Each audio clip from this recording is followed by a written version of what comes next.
बयनिख्रुइबो सिगांसिन अख्राङाव दावबायहैनाय जुनारनि मुङा मा होनोब्ला बिनि फिननाया जोंनि गोसोआव थाबैनो फैयो। बेनो जाबाय सैमा, जायनि मुङा जाबाय लाइका। बेबायदिनो माखासे लिभिं स्पिसिस जेरै थाम्फै एन्जर बायदियाबो लाइकानि सिगां स्पेस मिशन खालामखांबायमोन। बिनि अनगायैबो मासे मोख्रा दंमोन जायनि मुङा जाबाय एलबार्ट, जाय लाइकानि सिगांसिन 11 जुन 1948 मायथाइयाव गंसे साब अरबिटेल फ्लाइटआव बाहागो लादोंमोन, जायखौ आबुङै स्पेस मिशन बुंनो हाया। बिनिखायनो लाइकाखौ सिगांसिन अख्राङाव दावबायहैनाय गिबिसिन जुनार होनना जों दिनै मिथियो।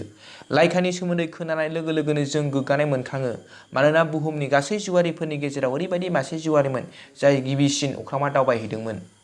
नाथाय थारैनो लाइकाया मासे भाग्यगोनां सैमामोन नामा, जायखौ जों आथिखालाव पिक्चारफोराव नुनो मोनो, निउज मेगाजिनफोराव नुनो मोनो? अब्ला सैथोआ मा? दिनै बे भिडिअनि गेजेरजों जों मिथिना लागोन। खुलुमबाय, आंनि मुङा टमास ब्रह्म। फैदो बिदिब्ला भिडिअखौ जागायनोसै। 1950 मायथाइनि सिगां मानसिखौ स्पेसआव दैथायहरनाया साइन्टिस्टफोरनि थाखाय जाथावना नङामोन।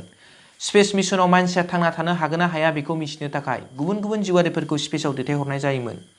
1957 मायथाइ, मस्को, जाय रासियानि सिङाव दं। बे समाव मस्कोनि लामायाव लाइकाया मासे न' गैजायै आलाय-सिलाय सादारन सैमामोन। बे समाव बिनि बैसोआ 3 बोसोरमोन। अब्ला बियो मा मिथिगौमोन जे सुबुंनि जारिमिनाव सिगांसिन सैमा जागोन जाय स्पेसआव थांगोन। आरो बिनि गेजेरावनो सभियेट स्पेस प्रग्रामनि मददजों मुलुगनि गिबिसिन स्पेस सेटेलाइट स्पुटनिक 1 खौ साक्सेसफुलि लन्च खालामनो हादोंमोन। नाथाय स्पुटनिक 1 आव जेबो गोथां जिबफोर गैयामोन। बिनिखायनो साइन्टिस्टफ्रा सानबाय जे एबाराव स्पेस मिशनाव मासे गोथां गिदिर जिबखौ दैथायहरफानांसिगोन। बियो स्पेसआव बेसे गोबाव थांना थानो हायो आरो बिनि देहायाव मा मा सोलायनाय फैयो बेखौ नायबिजिरनो थाखाय। बिनिखायनो फिन आरोबाव गोदान स्पेसक्राफ्ट बानायनो थाखाय जागायजेनबाय। नाथाय जानो हागौ रासियान साइन्टिस्टफोरा स्पेस मिशनखौ जोबोद गोख्रै बानायनो सानदोंमोन। बिनिखायनो लाइकानि स्पेसक्राफ्टखौ बानायनो थाखाय खालि 4 हप्ताल' सम मोनदोंमोन, जायनि साजाखौ उनावहाय लाइकाया सहायनो गोनां जादोंमोन। बे स्पेसक्राफ्टनि मुङानो जाबाय स्पुटनिक 2, जायखौ स्पेसियेलि सैमानि थाखाय डिजाइन खालामनाय जादोंमोन। बे स्पेसक्राफ्टआव गंसे कार्बन डाइ अक्साइड आजावग्रा, अक्सिजेन गेस सोमजिहोग्रा, जिउआरिखौ गुसु खालामग्रा फांखा आरो 7 दिन थांना थानो थाखाय माखासे आदार, सैमानि खि हासुदैखौ जमा लाखिनो थाखाय माखासे बाक्सु बानायनाय जादोंमोन। स्पुटनिक स्पेसक्राफ्टनि केबिनआ ओरैबायदि फिसामोन जे बेयाव जिउआरिया थाबायग्लांनो थाखायबो एसेबो जायगा गैयामोन। बेबायदिनो स्पुटनिक 2 खौ डिजाइन खालामनाय जादोंमोन, जाय 28 साननि गेजेरावनो कमप्लिट जादोंमोन।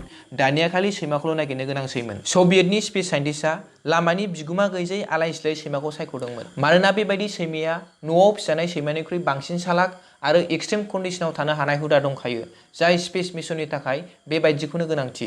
बिनिखायनो साइन्टिस्टआ स्पेससिम दैथायहरनो थाखाय मासे लामानि सैमाखौ सायख'दोंमोन, जायनि मुंखौ दोनदोंमोन लाइका। बिनि उनाव स्पेससिम दैथायहरनो थाखाय लाइकाखौ ट्रेन खालामनाय जाबाय। स्पुटनिक 2 नि केबिनआ जोबोद फिसा जानायनि थाखाय लाइकाखौ 20 सान गंसे फिसा फानजारियाव जोबना दोननाय जाबाय, जाहाथे बियो स्पुटनिक 2 नि केबिनआवबो बेबायदिनो थानो हानाय हुदा जायो। फोरोङै फोरोङै लाइकानि ट्रेनिंआ कमप्लिट जाबाय आरो बियो स्पेसआव थांनो थियारि जाबाय। बै समाव साइन्टिस्टफ्रा स्पेसआव थांनायनि फर्मुलाखौ रोंगौमोन, नाथाय फिन बुहुमाव फैफिननायखौ रोङामोन। थारमाने बुंनो थाङोब्ला बियो मोनसे सुइसाइड मिशन बायदिनो होनजायो। दुखुनांथावआ बेल'मोन दि लाइकाया जेबो मिथिया जे माखासे साननि उनाव गाव थैनो थांगासिनो दं। लाइकाखौ बे मिशनाव दैथायहरनायनि सिगां बिनि साइन्टिस्टआ लाइकाखौ गावजों लोगोसे गावनि न'आव लानानै थांदोंमोन आरो जिउनि जोबथा माखासे सानखौ लाइकानो गोसोबायदि जानो होदोंमोन, गेलेनो खारनो गोसोबायदि थानो सुबिदा होदोंमोन। दा लाइकाखौ अराय समनि थाखाय बिदाय होनो सम सौफैबाय। फाइनालि लाइकाखौ स्पुटनिक 2 नि केबिनआव जिनज्रिजों खानानै दोननाय जाबाय, जाहाथे बियो गावनि जायगानिफ्राय गुबुनथिं थांनो हाया। बेबायदि पजिशनावनो लाइकाखौ सानथामसिम केबिननि सिङाव दोनबाय थाबाय, जाहाथे बियो बेबायदि सिटुएशनाव थानायनि हुदा जायो। 3 नबेम्बर 1957, लाइकानि जिउनि जोबथा सान।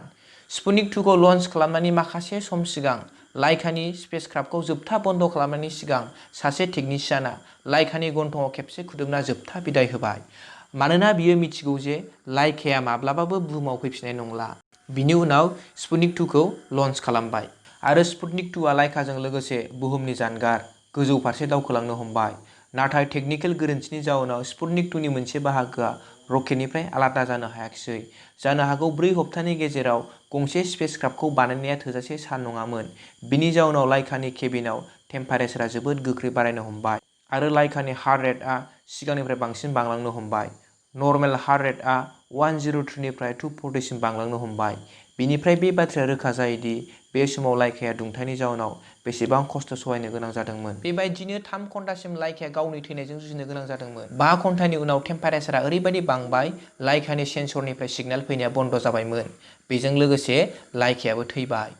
लाइका थैनायनि उनाव स्पुटनिक 2आ 162 दिन स्पेसआवनो दंमोन आरो 2500निबो बांसिन बुहुमखौ गिदिं खनदोंमोन।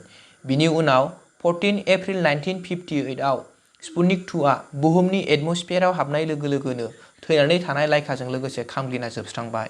2008 मायथाइयाव रासियानि सरकारा लाइकानि सन्मानाव मोनसे खाम्फा गायसनबाय। बेनो बे जायगामोन जेराव गिबि लाइकाखौ नुजेनग्रोदोंमोन। नोंथाङा बेयाव नुदों गंसे रकेटनि सायाव मासे सैमा गसंना दं। बेनो जाबाय लाइका। जों बयबो लाइकानि गावनि जिउ बाउसोमनायखौ माब्लाबाबो बावनो नाङा। स्पेस मिशनाव बे सैमानि माखासे कन्ट्रिबिउसन थानो हागौ जायनि जाउनाव जों दिनै गिदिर गिदिर मिशननि सोमोन्दै साननो हायो।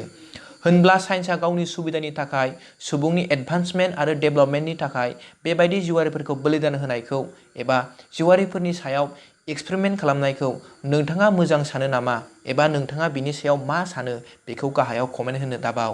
आरो नोंथाङा बे भिडिअखौ मोजां मोनदोंब्ला लाइक खालाम आरो गावनि लोगोफोरनिसिम शेयार खालामनो दाबाव। आरो नोंथाङा बे चेनेलाव गोदानब्ला चेनेलखौ साबस्क्राइब खालामनायजों लोगोसे नटिफिकेसन बेलखौ अन खालाम जाहाथे आंनि गोदान भिडिअखौ नोंथाङा बयनिख्रुइबो सिगांसिन नुग्रोयो। एसेनोसै, गोजोन्थों।